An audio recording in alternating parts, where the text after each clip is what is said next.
The night my family erased me didn't begin with shouting. It began with applause. 30 people stood in a candlelit restaurant, clinking glasses, smiling wide as my parents rose from their seats. 40 years of marriage, my mother announced proudly. 4 decades of sacrifice, commitment, and family. I clapped along, even laughed, because that's what I was trained to do, celebrate milestones that never seemed to include me. Then came the surprise. "We're taking the family to Maui next week," my father said, basking in admiration. The room lit up. My younger sister gasped. Someone whistled. I felt warmth bloom in my chest for the first time in years. Sun, ocean. A break from being needed. I leaned forward and asked a harmless question. "So, what time do we leave?" The air changed. My father didn't smile. My mother's expression stiffened, just for a fraction of a second, but I saw it. I always saw things others missed. "You won't need those details," my father said calmly, as if explaining a seating chart. My mother added, "Someone has to stay back with the kids." Silence. Not awkward silence, exposing silence. 30 sets of eyes turned toward me. No one laughed. No one objected. It was as if I'd been gently but publicly removed from the definition of family. I nodded, smiled, played my role, because that's what I was to them. The extra chair, the spare pair of hands, the person who fills gaps so others can relax. I've lived in that space my whole life. In my parents' pristine suburban home, appearances were everything. My sister's success was announced before her name. Her car parked in the driveway. Mine stayed on the street. My contributions were invisible because they were expected, meals prepared, children entertained, holidays executed flawlessly and quietly. No one ever asked if I wanted to do it. They just assumed I would. I worked flexible hours. I didn't have a spouse. I didn't have children. In my family's eyes, that meant my time didn't belong to me. It was communal property. But what they didn't know, what no one in that room knew, was that for 3 years I had been building something in silence.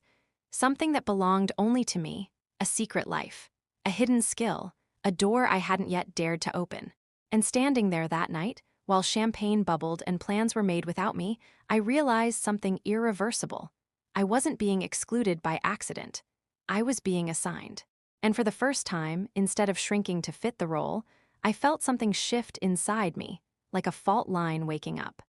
Because when you finally see how little space you're given, you start imagining how far you could go if you left. People assume breaking points are loud. Mine was quiet, so quiet I almost missed it. 3 years before the Maui announcement, my life ended on an ordinary Tuesday night. No yelling, no betrayal headline. Just a sentence delivered gently, like bad whether you're supposed to accept. "You're wonderful," he said. "You're steady, you're kind, but you're just there, just there." After he left, the apartment felt hollow, like it had exhaled and forgotten how to breathe again. I wandered outside without a coat, without a plan. My feet carried me through streets I didn't recognize until I stopped in front of a pawn shop glowing yellow against the dark. I don't know why I went in. Inside, everything smelled like dust and second chances. Guitars with missing strings, watches that had outlived their owners. Then I saw it, an old DSLR camera, scratched but clean, sitting behind glass like it was waiting. I bought it with money I couldn't spare. That camera became the first thing I ever chose just for myself. At first, I didn't know what I was doing. I photographed shadows, cracked sidewalks, empty benches. But slowly, something else pulled my attention, people no one noticed. Women waiting alone, cashiers at closing time, caregivers on park benches staring into nothing. I recognized them instantly. They were just there. I didn't tell my family. I didn't tell anyone. I created an anonymous account and posted quietly, never showing my face, never using my name. The photos found people anyway.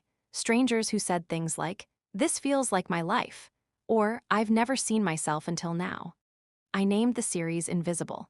It grew slowly, like a secret garden. A few followers, then hundreds, then thousands, all without my family ever noticing because they had already decided who I was. At home, nothing changed. I still arrived early, stayed late, cleaned, cooked, babysat, solved problems. I wore the apron I was given like a costume in a play I never auditioned for. But inside me, something new existed. A place that was mine. The night before my parents' anniversary party, an email arrived. I almost deleted it. A gallery on the West Coast wanted to talk about my work, said they'd been shown my photos by someone who believed in me. I stared at the screen until my vision blurred. I didn't reply right away, because when you've been invisible your whole life, the idea of being seen is terrifying.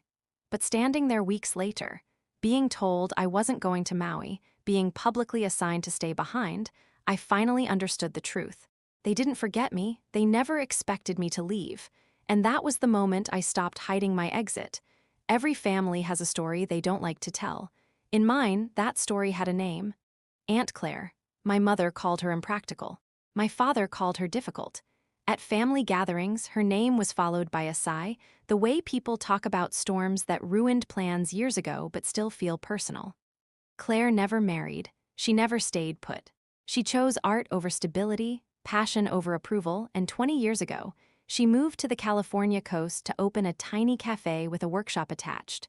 Ceramics in the back, coffee in the front, freedom everywhere else. She threw her life away, my mother liked to say.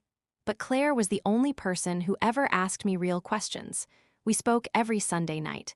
My parents didn't know. They wouldn't have approved. Claire listened the way people do when they aren't waiting to correct you. She remembered things.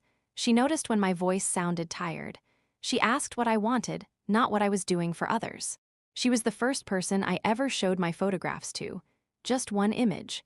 A woman sitting alone at a bus stop, hands folded, eyes tired but steady. I sent it without context, heart racing like I'd confessed something shameful. Her reply came 5 minutes later. "This is honest," she wrote. "Don't stop."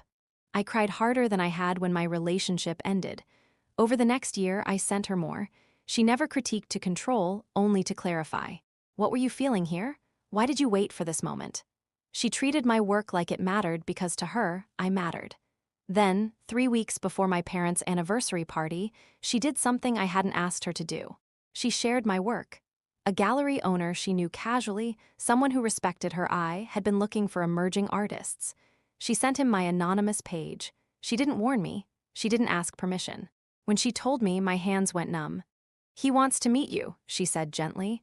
"Not your account. You." I told her it wasn't real, that things like that didn't happen to people like me, that I couldn't just leave my life behind. Claire paused, then said something that split me open. "Wendy, you don't have a life, you have obligations." Silence stretched between us. "You can keep surviving," she continued, "or you can come see what happens when you choose yourself. I have a room, I have time, and I believe in you." I didn't answer right away, but the seed had been planted. So when my parents excluded me in front of 30 witnesses, when my usefulness was publicly confirmed, I knew exactly who to call. Because sometimes the person who saves you isn't the one who shares your blood. It's the one who never asks you to disappear. The party ended the way it always did, without me. By the time the last guest left, the house looked like a showroom again. Empty glasses stacked neatly, tablecloths folded with care, evidence erased.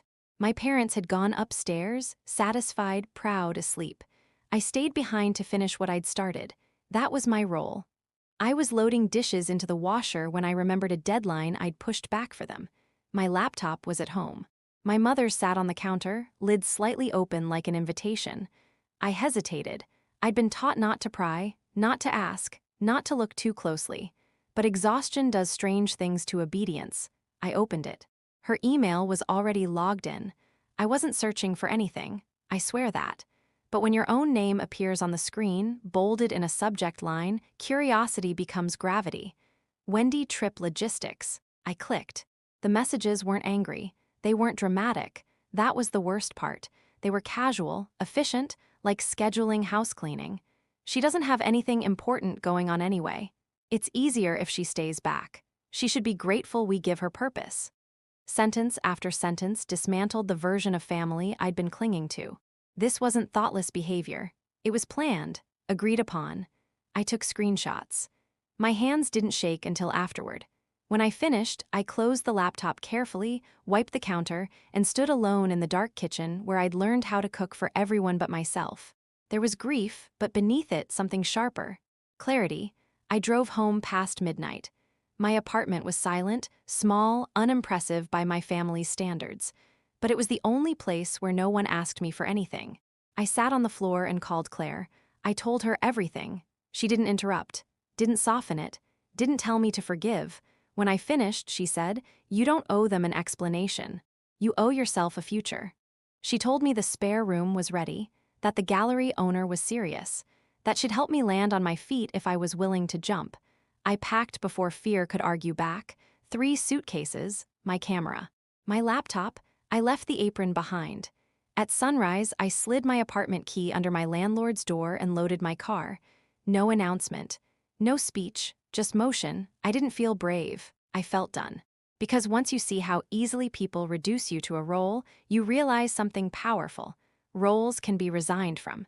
And I was about to submit my notice. I didn't plan to tell them in person. But 2 days before their flight, something in me refused to vanish quietly. I drove to my parents' house in the early afternoon, the same house where I'd spent years entering through the side door like hired help. They were already in vacation mode. Suitcases lined the hallway. My mother stood in the living room holding dresses against herself, narrating outfits aloud. My sister sat on the couch scrolling, nodding occasionally, her life arranged by everyone else's labor. "I won't be here next week," I said from the doorway. No one looked up. "I'm leaving town," I added. "Tomorrow." That got their attention. My mother lowered the dress. My sister's head snapped up. My father folded his newspaper with deliberate slowness. "Leaving where?" my mother asked. "California, I have an opportunity." The word opportunity landed like an insult. My sister laughed first. "You're joking." "Wendy, this isn't the time." "This is exactly the time." Confusion turned to irritation. "We already planned everything," my mother said sharply. "The kids, the schedules." "You planned around me," I replied. "You didn't plan with me." My sister's voice softened, strategic. "I need you. Things are overwhelming right now." There it was, need, not want, not apology, need. I shook my head. "I'm not canceling my life so you can relax." My father finally spoke. "If you walk away from your responsibilities, don't expect things to be the same." The threat was quiet, familiar. My mother escalated. "This is selfish." "Family shows up." I met her eyes. "Family invites everyone." The room went cold. The calls started that night, voicemails thick with disappointment. Guilt dressed as concern. My sister texted photos of her kids with captions like "they keep asking for you." Then came the message meant to hurt most. "You'll end up alone." I stared at it for a long time. Then I turned my phone off. Because here's the truth no one tells you. When people benefit from your silence, your boundaries feel like betrayal. I left at dawn. No goodbye dinner. No dramatic exit.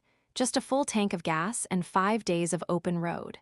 Somewhere between Nebraska and the desert, I pulled over and watched the sun spill across land I'd never seen before. I took a photograph. My first as someone who had chosen herself. By the time I crossed into California, fear had loosened its grip. The ocean appeared like a promise I hadn't known how to ask for. Claire was waiting. She hugged me like I wasn't late, like I wasn't wrong. Like I belonged. California didn't feel real at first. The mornings smelled like salt and coffee. The afternoons stretched open, unclaimed. No one knocked on my door asking what I was doing or why I wasn't helping. Claire's cafe ran on a rhythm that didn't require me to disappear. I worked mornings, poured coffee, wiped counters, learned names.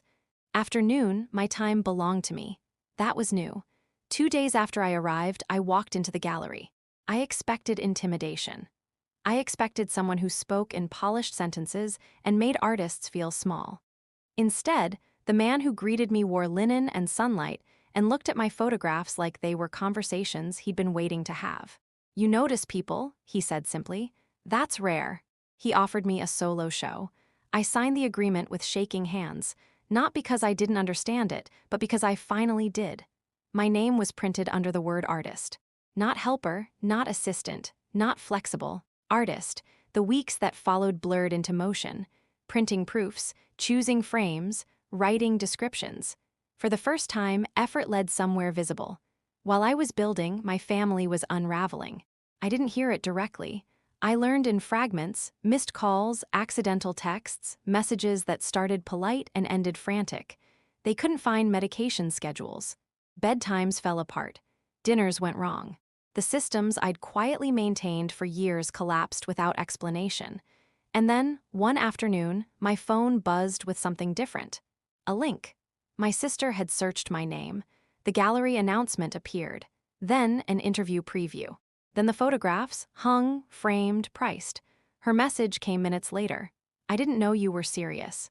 That sentence landed heavier than any insult. They hadn't dismissed me because I lacked substance. They dismissed me because they never looked. Opening night arrived. The room filled with strangers who wanted to hear me talk, people who asked thoughtful questions, people who stood in silence in front of my work, absorbing it. Someone bought the first piece. Then another. Applause broke out, not for the art, but for me standing there, finally occupying space without apology. That's when the door opened. I didn't turn right away. I felt them before I saw them, the familiar weight, the old tension.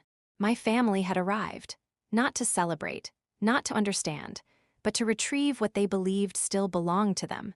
They walked into a room where I no longer fit the role they'd written for me, and for the first time, I didn't feel small. I felt prepared. They walked toward me like I was something misplaced. My sister reached me first, arms already open, voice soft and urgent. "There you are, we've been so worried." Worried, not proud, not impressed. Behind her, my parents stood stiffly, scanning the room as if searching for exits or witnesses. They had dressed for authority, not celebration. My mother's smile was tight, brittle. My father avoided my eyes. "This is quite the setup," he said, glancing at the photographs like they were decorations, not declarations. I felt it then, the old instinct to explain, to justify, to shrink. I didn't. My sister leaned closer.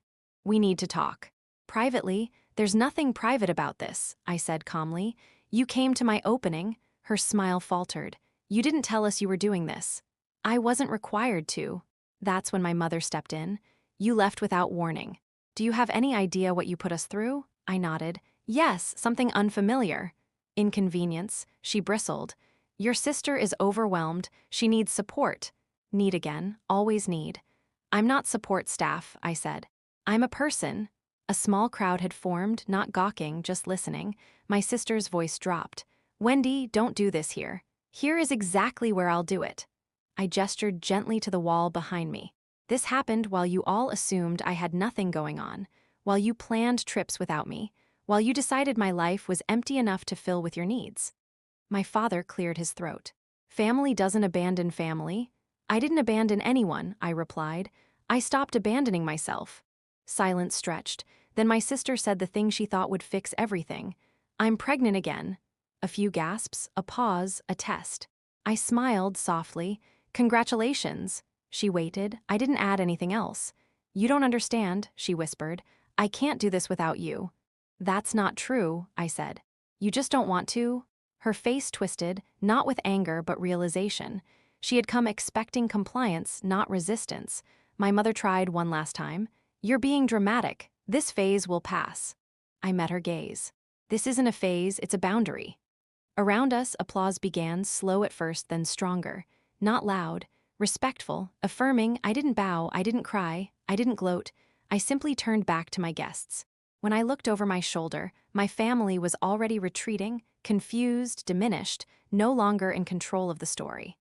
And in that moment, I understood something clearly. They hadn't lost me because I left. They lost me because I finally stayed with myself. The gallery emptied slowly. Lights dimmed. Glasses were collected. Conversations softened into goodbyes. When the door finally closed, the silence felt different than the one I'd known my whole life. This one wasn't lonely. It was earned. I sat on the floor beneath my photographs, shoes kicked off, back against the wall. 8 red dots marked sold pieces. I traced them with my eyes like proof that something inside me had finally crossed into the world. Not because I demanded it, because I stopped hiding. The weeks after the show rearranged my life in small, steady ways. Morning shifts at the cafe, long afternoons editing and shooting, new commissions, another exhibition scheduled, a magazine feature that used my name without qualifiers. No one asked me to justify my time. My family faded into a manageable distance. There were messages at first, confused, tentative, cautious. My sister sent baby photos. My mother left voicemails that started firm and ended uncertain. My father sent a short email one evening. "I saw your work, it's good, I hope you're well." I kept that one. I didn't go back to Boston. not because I was angry, but because I no longer needed to prove anything there. The version of me they understood couldn't exist anymore, and that was okay. One afternoon, months later, I found an old photo on my hard drive. A mirror shot from years ago. The woman staring back looked tired, folded inward, waiting for permission to take up space. I deleted it. That woman survived, this one lived. If there's something I've learned, it's this. Being needed is not the same as being loved. Being useful is not the same as being valued. Sometimes the bravest thing you can do isn't confrontation. It's choosing a life that no longer requires explanation. If this story felt familiar, if you've ever been the reliable one, the background one, the one everyone assumes will stay, remember this. You are allowed to leave roles that were never designed to honor you. You are allowed to build a life that fits. And when you do, the world doesn't end. It opens.